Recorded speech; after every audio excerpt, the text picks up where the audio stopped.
Hello, my little ones. It's your Aunt Danielle. So when I was little, one of my favorite things was when my aunt or other grown-ups would read to me. And the idea that just because I live a couple thousand miles away, I wouldn't be there to read to you is nonsense. I found a way. So we are gonna have story time with Auntie Dani. And for our first story time, I figured that we would start with my favorite book from when I was little that my aunt and godmother used to read to me, Where the Wild Things Are. So get your favorite blankie or your favorite stuffy and snuggle in, and we're gonna have some story time with Auntie Dani. So Where the Wild Things Are.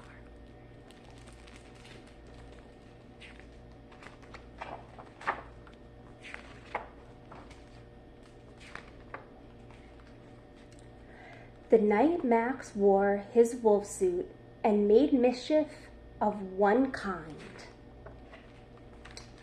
and another,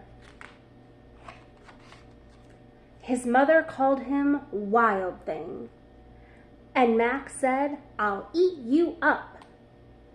And he was sent to bed without eating anything. That very night in Max's room, a forest grew and grew and grew until his ceiling hung with vines and the walls became the world all around. And an ocean tumbled by with a private boat for Max, and he sailed off through the night and day. And in and out of weeks and over a year to where the wild things are. And when he came to the place where the wild things are, they roared their terrible roars and gnashed their terrible teeth.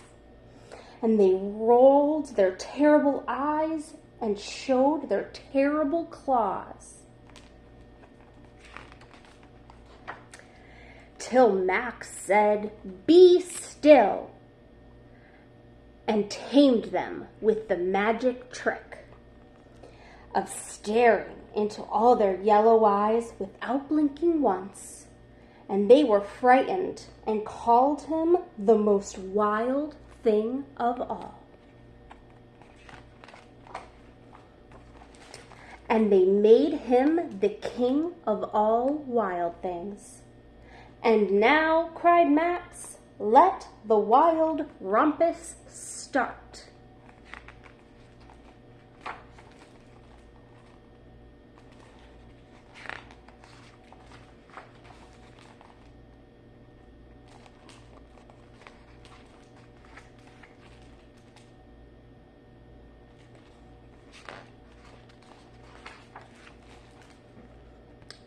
Now stop, Max said, and sent the wild things off to bed without their supper.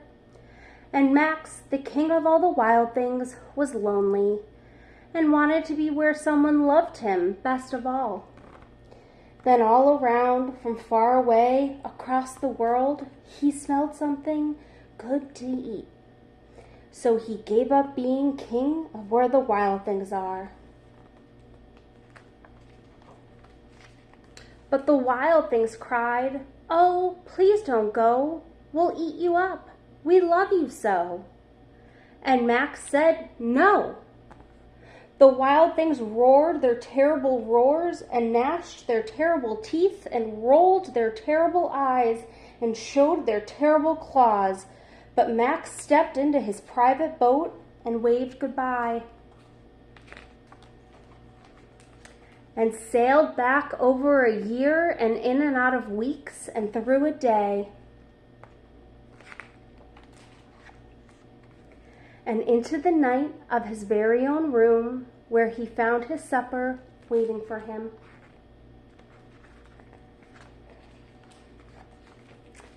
and it was still hot.